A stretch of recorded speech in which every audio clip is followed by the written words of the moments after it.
नमस्ते दोस्तों, शिवी शुक्ला का प्यार भरा नमस्कार। और आज हम सुनाने जा रहे हैं आप लोगों को बहुत ही सुंदर चटपट माता की कहानी। तो अगर पसंद आए तो लाइक, कमेंट और सब्सक्राइब जरूर करिएगा और पूरी कहानी सुनिएगा, बहुत ही अच्छी कहानी है।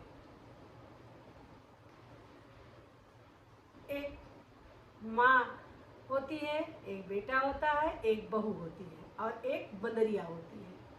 घर में मतलब टोटल 4 लोग होते हैं बंदरिया को मिला के। सब लोग अच्छे से रहते हैं, बहुत अच्छे से रहते हैं और खुशहाल ज़िंदगी जीते हैं, बहुत अच्छे से सब लोग रहते हैं। और जो बहू होती है उसको बच्चा होने वाला होता है। तो माँ जो थी वो बहुत ही भक्त थी चटपट माता की, बहुत ही भक्त थी। बहुत सच्चे मन से चट माता की पूजा करती थी। जब हो तब चट माता की पूजा, जब टाइम मिले तब चट माता की पूजा, हमेशा पूजा करती थी। और यहाँ तक कि जब मोहल्ले में किसी के यहाँ चटपट माता की पूजा होती थी और उसका बुलौआ नहीं आता था तो वो बिना बुलौआ के चट माता के पूजा में जाती थी और वहाँ मन लगा के बैठती थी और कथा सुन के चली आती थी। बहुत ही भक्त थी चटपट माता की। कहीं भी बुलौआ होता तो सुबह नहा धो के अपना जाती, पूजा पाठ करके, और वहाँ पे जो होता पूजा पाठ करती और चली आती। उसके बाद अपने घर का काम करती थी। एक दिन क्या हुआ, बेटा उसका आया, बोला मम्मी हमारा मम्मी दाल भरी पूड़ी खाने का मन करता है। चना की दाल भिगो के और उसको छौंक के और पीस के उसकी पूड़ी बनती है और कद्दू की सब्ज़ी। ज़्यादातर लोग यही खाते हैं। अब सबके यहाँ अपना अपना नियम होता है कि किसको किस चीज़ से खाया जाता है और किसके यहाँ क्या कहते हैं। हम लोग के यहाँ भी दाल भरी पूड़ी बोलते हैं। तो बेटे ने माँ से कहा कि मम्मी पूड़ी खाने का मन है और कद्दू की सब्ज़ी बनाओ। तो सब लोग बैठ के मिल के खाते हैं। तो माँ ने कहा ठीक बेटा, इसमें क्या बात है। सास ने बहू से कहा कि बेटा चने की दाल भिगो दो। अब आज भैया बोल रहे थे कि उनकी दाल भरी पूड़ी खाने का मन है, तो अभी तो वो खेत गए हैं। बेटा कह के खेत चला गया और माँ बहू को कही, बहू ने जल्दी से दाल भिगो दिया और पूड़ी उड़ी सब दाल वाल छौंक के और उसने बनाया, सब खाना वाना बनाया। तो वो जब पूड़ी बनाने बैठी तो उससे बनी नहीं रही थी पूड़ी। वो बनाए तो फट जाए, वो जैसे टिकरी भरे तो फट जाए, दाल बाहर निकल आए। तो उसने सास से कहा कि मम्मी ये पूड़ी हमसे पता नहीं क्यों बनाते ही नहीं बन रही है, और जितनी भी हम बना रहे हैं फट जा रही है, फूट जा रही है, हमसे बनी नहीं पा रही है। तो उसकी सास ने कहा चलो बेटा कोई बात नहीं है, तुम छोड़ दो, मैं बना लेती हूँ। सास जाती है, खूब दाल भर भर के पूड़ी बनाती है। जितनी दाल भरी रहती है उतनी ही अच्छी पूड़ी लगती है खाने में। उसने खूब दाल भर भर के पूड़ी बना के, और सब्जी बहू ने बनाया ही था, बना के ढाँक के रख देती है। बहू से कहती है कि अब भैया खेत गए हैं, बेटा उसका खेत गया है, तो मैं जा रही हूँ बेटा को बुलाने। वहाँ से लौट के आते हैं तो सब लोग बैठ के खाते हैं। भैया ने यही कहा था, बेटे को भैया कहती थी दुलार से, तो कहा कि भैया ने कहा कि सब लोग साथ ही में खाएंगे। तो इतना कह के सास जो है वो चली गई खेत में बेटे को बुलाने। अब वहाँ पे थोड़ा टाइम लग गया, बहू के भी पेट में बच्चा था तो उसको भूख बहुत लगी थी बहू को, लेकिन वो डर के मारे खाना खा नहीं सकती थी, क्योंकि सास ने कहा था कि अभी आ जाएगा बेटा तो सब लोग साथ में बैठ के खाते हैं। तो अब बहू को बहुत ज़्यादा भूख लग रही थी, पर करे तो क्या करे। तो उसने सोचा कि पता नहीं गिन के रख के गई हैं, कैसे सासू माँ हमारी पूड़ी बना के रख के गई हैं, तो अगर हम खा लेंगे तो जान जाएंगी, और अब क्या करें कैसे, कुछ समझ में नहीं आ रहा था। तो उसने एक दिमाग में बात आई, वो गई चौके में और किचन में गई, तो उसने पूड़ी निकाला और सारी पूड़ी में छेद कर करके सारी दाल निकाल के सारी पूड़ी के दाल खा लिया। उसने दाल खा लिया, उसका पेट भर गया, बैठ गई आराम से अपने कमरे में चली गई, लेटी बैठी जो भी किया वो करती रही वहाँ पे। तो जो इसने बंदरिया पाल रखा था वो बंदरिया दूर से देख रही थी कि ये जो है मतलब दाल की पूड़ी निकाल के खा रही है, और वो ऐसे ढाँक दी जैसे सासू माँ ने ढक के रखा था। उसके बाद में जब वहाँ से माँ बेटे आते हैं तो वो कहती है सास कि चलो सब लोग को खाना में निकाल के देते हैं, सब लोग बैठ के साथ में खाया जाएगा। सब लोग साथ में खाते तो अच्छा लगता है। तो जब किचन में गई तो देखी कि दाल में तो पूड़ी ही नहीं है और उसमें जो है छेद छेद था। तो उन्होंने पहले बेटा को परसा, बेटा खाने लगा, तब तक ये वक्त भाई बहू भी आएगी, सबको बुला रही है और सब लोग मिलके खाते हैं। तो बेटा कह रहा मम्मी हमने तो दाल भरी पूड़ी बनाने के लिए कहा था, आपने तो ऐसे ही बना दिया। कहा नहीं बेटा हमने दाल भर भर के पूड़ी बनाया और खूब दाल भरा है। तो कहा इसमें देखिए कोई दाल ही नहीं है और छेद छेद है पूड़ी में। तो उसने बहू को बुलाया कि बहू यहाँ आओ। तो बोली कि हाँ मम्मी बताओ। तो कहें कि दाल जो पूड़ी हमने बनाई थी इसमें दाल ही नहीं है, ये कैसे हो गया, क्या हो गया। तो बहू डर गई। उसने कहा कि पता नहीं मम्मी, अब आप जैसे गए तैसे हम अपने कमरे में चले गए और मम्मी पता नहीं कैसे क्या हो गया, हमें तो जानकारी नहीं हम ही भाई 4 लोग हैं, इसकी दाल कहाँ गई, कैसे गई। तो अब बहू डर गई, तो उसने सोचा कि अब हम क्या करें। तो उसने कहा कि मम्मी हम तो किचन में आए नहीं हैं और ये पता नहीं कैसे हो गया। कहीं तुम नहीं आए तो फिर आया कौन, ये पूड़ी से दाल कैसे गायब हो गई। तो बहू ने कहा कि वो बंदरिया बैठी थी दूर, तो बहू ने देखा तो कहा कि मम्मी यही बंदरिया आके खाली होगी, ये बहुत शैतान है, ये दाल की पूड़ी निकाल के खाली होगी। अब बंदरिया सुन रही थी, उसको बहुत बुरा लगा। उसने कहा हम बोल नहीं सकते हैं, तो ये झूठा आरोप हमारे ऊपर लगा रही है, जबकि पूड़ी हमने खाया नहीं। बंदरिया देख रही थी कि पूड़ी तो इन्होंने खाया, लेकिन वो बोल नहीं सकती थी, वो बताए तो कैसे बताए। उसने कहा कि चलो ठीक है, अच्छा खा लिया, जानवर ने भूखी रही होगी, कोई बात नहीं, खा ली तो खा ली। बंदरिया सुनती रही। उसने कहा कि ये हमारे साथ बहुत गलत कर रही है, हम कैसे सफाई दें कि हमने नहीं खाया ये पूड़ी। तो कहा लेकिन इसका बदला हम जरूर लेंगे। बंदरिया ने कहा इसका बदला हम जरूर इनसे लेंगे, क्योंकि इन्होंने हमारे ऊपर झूठ लगाया, खाई ये खुद और झूठा आरोप हमारे ऊपर लगा रही है। बात ऐसे पड़ी गई। उसके बाद में काफ़ी दिन बीता, जब भाई 9 महीने में जब उसकी डिलीवरी हुई बहू की, तो बहू के बेटा पैदा हुआ। बहू के बेटा पैदा हुआ तो क्या हुआ कि सब लोग सो गई और वो अपना बेटा लेके सोई बहू। बस ये बंदरिया को वही बात याद थी कि इन्होंने हमारे ऊपर झूठा आरोप लगाया है कि दाल की पूड़ी हमने निकाल के खा लिया, जबकि हमने खाया नहीं। तो अब हम बोल भी नहीं सकते, बता भी नहीं सकते, इन्होंने अपना जो गलत काम किया वो हमारे ऊपर थोप दिया।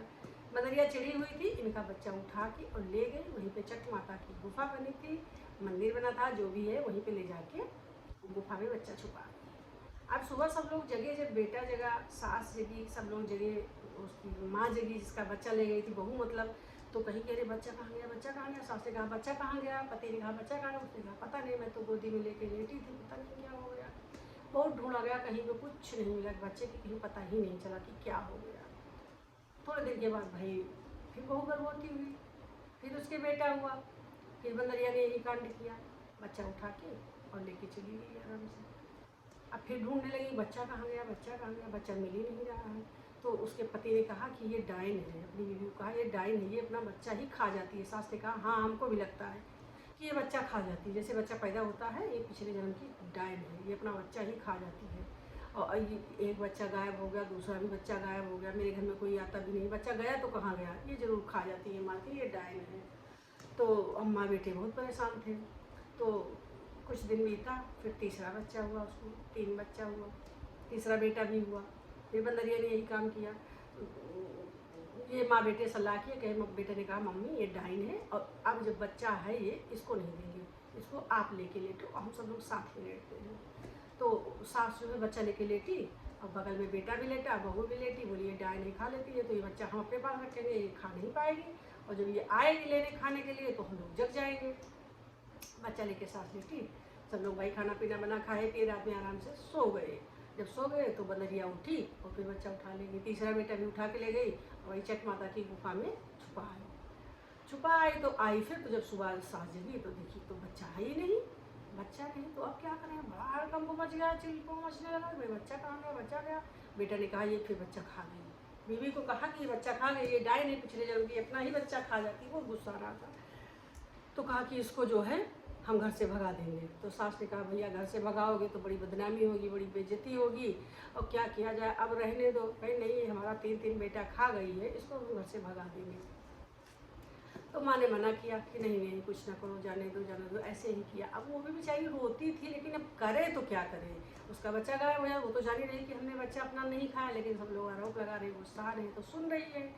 फिर क्या हुआ कि जो है वो बेटे ने कहा, रात में फिर सब लोग सो गए, तो बेटे ने जो है तलवार निकाला और कहा माँ नहीं जान पाएगी, इसको आज मैं मार डालूंगा, ये डायन है, ये हमारे 3 बच्चों को खा गए, इसको मैं जान से मार डालूंगा। तलवार निकाला और दीपक जल रहा था, बस जैसे वो तलवार मारे फट से दीपक बुझ जाए, जितनी बार वार करे वो तलवार मारे उतनी बार दीपक बुझ जाए, उसके लगे ही नहीं तलवार, उसकी बीवी को बार बार मारे और बार बार उसके हट जाए, निशाना न लगे, दिया बुझ जाए, उसके बाद दिया फिर जल जाए अपने आप। बेटा ने कहा ऐसा क्या हो रहा है, जब मारते हैं तो दीपक बुझ जाता है, उसके बाद अपने आप जल जाता है दीपक, नहीं मार पाया उसको। उसके बाद में क्या हुआ कि वो गुस्सा के मारे जो है बाहर निकल गया, तो जाके वहीं पे एक जहाँ पे चक माता का गुफा था वहीं पे एक नीम का पेड़ था, तो वही पेड़ से थोड़ी दूर पे वो खड़ा सोच रहा था अपने बच्चों के बारे में और अपनी बीवी के बारे में सब। मतलब इतना डिस्टर्ब था, कुछ समझ नहीं पा रहा था कि क्या हो रहा है। हमारे 3 बेटे गायब हो गए और उसको मारने की कोशिश कर रहे हैं तो हम मार नहीं पा रहे हैं। ऐसी कौन सी हमारे घर में वो हो गई है कि कुछ समझ में नहीं आ रहा है। तो बहू जो थी, जब दीपक रात में जलाती थी और जब उसको बुझाती थी, अपने आंचल से दीपक ऐसे बुझाती थी, तो यही कहती थी कि हे छठ माता, हमारा परिवार बढ़े, हमारा परिवार बढ़े, सब लोग सुखी रहें, हमारा सुहाग बढ़े, हमारा परिवार बढ़े, यही कहती थी और दीपक बुझा देती थी। तो इससे छठ माता बहुत खुश रहती थी भाई कि ये देखो हमको ध्यान करती है, दीपक भगवान से अपनी बढ़त बनाती है, प्लस हमको भी मानती है कि हे छठ माता, हमारा परिवार लंबा करो, सब हमारा सुहाग अमर हो, हमारे घर में सब बरकत हो, सब लोग फले फूले अच्छे से रहें, धन धान्य भरा हो। तो फिर वहाँ उसी नीम के पेड़ के नीचे जो है सब बहनें बैठी थी, 6 बहनें बैठी थी। जैसे वो अवसान माता थी और तुरंता देवी थी, संकटा देवी थी, शीतला माता थी, बहुत सारी माता थी, 7 बहन वहाँ पर, मतलब एक बहन को इधर आई थी, 7 बहन थी। तो जब ये गई इधर से छठ माता, तो वो लोग इंतजार कर रही थी। तो वो पूछी कि अरे भाई कहाँ थी तुम, हम लोग यहाँ पे बैठे तुम्हारा इंतजार कर रहे हैं, तुम कहाँ थी इतनी देर छठ माता से। तो छठ माता ने कहा कि अरे बहुत गजब कहानी है। बोली क्या हुआ? कहीं ना आज बहुत बड़ी समस्या का समाधान था, तो वहीं पे हम गए थे। कहीं ऐसी क्या थी मुसीबत? तो बताई, उन्होंने बताया, पूरी कहानी बताया कि वो जो उनकी बहू है उसने कुछ तो गलत काम किया था लेकिन कुछ अच्छा काम किया था, तो आज हम उसी के यहाँ गए थे। तो बोली कि क्या गलत काम किया था और क्या अच्छा काम किया था जो आप उसकी मदद करने गई थी? आप बता भी रही हैं कि गलत काम किया था और बता रही कि अच्छा भी काम किया था। तो उसने कौन ऐसा अच्छा काम किया था जो कि तुम उनकी मदद करने गई थी रात में? तो उसने बताया कि जो है पूरी कहानी बताया कि इसके जब बच्चा होने को था तो इसने दाल भरी पूड़ी इसकी सास ने बनाया, तो इसने जो है वो पूड़ी से सारी दाल निकाल निकाल के खा लिया और बंदरिया को चोरी लगा दिया कि बंदरिया ने सब ये खा लिया है, हमने खाया नहीं। तो कहें कि गलत काम तो इसने ये किया था और अच्छा काम इसने ये किया था कि जब भी ये दीपक बुझाती थी अपने आंचल से, तो यही कहती थी कि हमारा घर बढ़े, हमारा धन धान बढ़े, हमारा सुहाग अमर करे, हे चटपट माता हमारी रक्षा करना, हमारे परिवार की रक्षा करना, और सब चीज़ हम लोगों को मनाती थी। तो आज उसका पति जो है वो तलवार निकाल के, तो सॉरी बोली कि जब इसके बेटा हुआ, बंदरिया चिड़ी हुई थी, तो बंदरिया ने कहा कि हम इनसे बदला लेंगे। तो जब इसके एक बेटा हुआ तो बंदरिया बच्चा ला के हमारे गुफा में रख दी, और जब दूसरा बच्चा हुआ तो फिर ला के हमारे गुफा में रख दी। जब तीसरा बेटा हुआ तो फिर इसने हमारे गुफा में ला के तीनों बेटों को डाल दिया।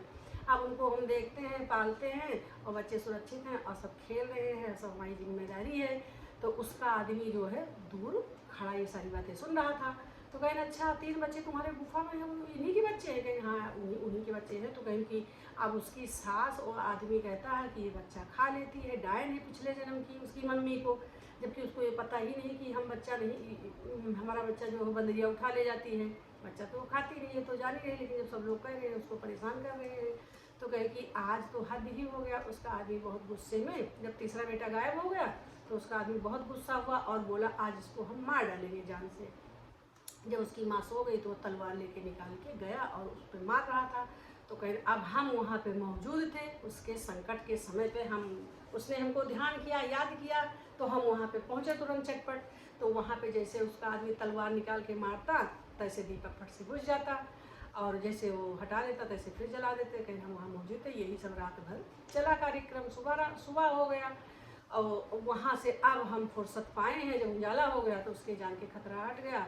तो अब हम आए हैं, तो ये उसने पुण्य का काम किया था कि रोज़ भाई भगवान को मानती थी, छठ माता को मानती थी, पुकारती थी और सबसे अपना गलती के क्षमा मांगती। तो कहीं ये उसका अच्छा काम था, तो इसलिए हम वहाँ पहुँचे और रात भर हम वहीं थे। छठ माता बोली कहीं चटपट हमको उसको तो उसकी रक्षा करने के लिए जाना पड़ा। अगर हम वहाँ ना जाते तो उसका आदमी उसको मार के फेंक देता।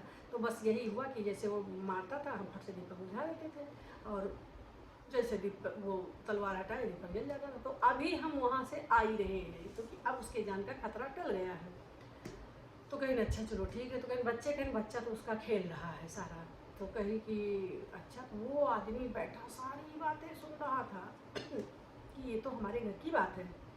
उसका पति कहा ये तो मेरे घर की बात है, ये तो आज हम ही तलवार निकाले, ये इनको कैसे पता लगा? मतलब ये चटमाता ही वहाँ पे थी जो जब हमारी बीवी को हम मार रहे थे तो उसने ध्यान से पुकारा होगा, तो ये फट से वहाँ पहुँची और इन्होंने अपना चमत्कार दिखाया कि उसको हम मार ही नहीं पाए। वो दौड़ता हुआ भागता हुआ दौड़ते हुआ गया अपनी मम्मी के पास, रास्ते में प्यास लगी, गिर गिर पड़ा, दौड़ गया माँ के पास अपने, उनके चरणों में गया, बोला मम्मी मम्मी। बोले क्या हुआ? कहीं जो मेरे तीनों बेटे गायब हो गए थे, हमने कहा था कि जो है ये खा जाती है, तो ये जो बंदरिया हमारी है यही उठा के ले जाके और चट माता के मंदिर में रखती थी गुफा में, वहीं पे तीनों बच्चे हमारे सुरक्षित हैं।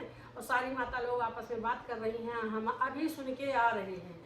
तो बोली अच्छा। तो वहाँ से दौड़ के आती है उसकी माता, और माता के चट माता के चरणों में पकड़ के गिर के रोने लगते हैं, माँ बेटे सब चरणों में पकड़ के, बहू भी आती, सब लोग खूब रोते हैं, कहते हैं चटपट माता हमारा बच्चा हमको दे दो, हमसे बहुत बड़ी गलती हो गई है और ऐसी गलती अब हम कभी नहीं करेंगे ज़िंदगी में, भविष्य में कभी नहीं गलती करेंगे।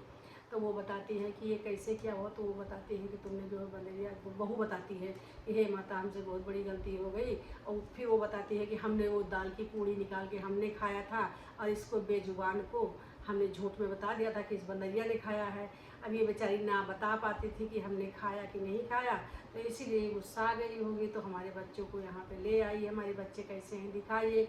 तो चट माता ने कहा तुम्हारे बच्चे तीनों सुरक्षित हैं, और सब बैठे वहाँ गुफा में खेल रहे हैं, और बच्चे बड़े बड़े हो गए हैं, और इतनी कोई बात नहीं है। और परेशान हो, सब बच्चे हमारे अंडर में थे, सबकी रक्षा हम करते थे, सब बच्चे बहुत अच्छे से पले हैं और सब खेल रहे हैं, तुम अपने बच्चों को ले जाओ। तो बोली कि हे माता दे दो, खूब रो रहे, सब पैर पकड़े। तो चट माता ने कहा जाओ अपने बच्चों को ले जाओ और इससे माफ़ी मांगो बंदरिया से। तो बंदरिया से भी माफ़ी मांगती है कि हमको माफ़ कर दो, हमने तुम्हारे साथ बहुत गलत व्यवहार किया, तुम बेजुबान थी, हमको ऐसा नहीं करना चाहिए था। तो सास ने कहा कि बहू तुमको भूख लगी थी, तुम पूड़ी निकाल के खा लेती, हम तुमको कुछ थोड़ी कहते, तुम दाल निकाल निकाल के खाई, वो बंदरियों को झूठा आरोप लगाई, उस आरोप लगाई, उसकी वजह से देखो हमारे घर पे कितनी बड़ी समस्या आ गई, और हम तो जान भी नहीं पाते थे, और हमारा बेटा तुमको मार डालता तो क्या होता, कैसे क्या होता, ना हमको बच्चे मिलते, मेरा घर उजड़ जाता। तो चट माता ने कहा जाओ तुम्हारी मनोकामना पूर्ण हुई चटपट, तुमको तुम्हारे तीनों पोते मिले, इनको बेटे मिले, अब जाओ पूरे नगर की औरतों को निमंत्रण दो, मिठाई बनाओ, सबको खिलाओ, और जो है अपने बच्चों को ले जाओ, आराम से रहो। तो वो जाती है अपने नगर में, सारी मोहल्ले की औरतों को बुलाती है, सबको मीठा उठा खिलाती है, चट माता की जय जयकार बोलती है कि हे माता जगत जननी तुमने हमारा कष्ट काट दिया और दुखों से उबारा माँ, हे माता जैसे तुमने हमारा कष्ट दूर किया ऐसे सबका कष्ट दूर करना, जैसे हमारे प्राणों की रक्षा किया वैसे सबकी रक्षा करना, हमारे बच्चों की रक्षा की, हमारे परिवार पे किसी तरह की आँच नहीं आने दी, किसी तरह की अनहोनी नहीं होने दिया, सब चीज़ से हमको बचाया है। तो पूजा किया और चट माता का बहुत गुणगान गाया, जय जयकारी लगाए, कीर्तन भजन हुए। तो चट माता ने जैसे उसका भला किया, चट माता सबका भला करे, कहने वाले का भला करे, सुनने वाले का भला करें। और बोलो चटपट मैया की जय।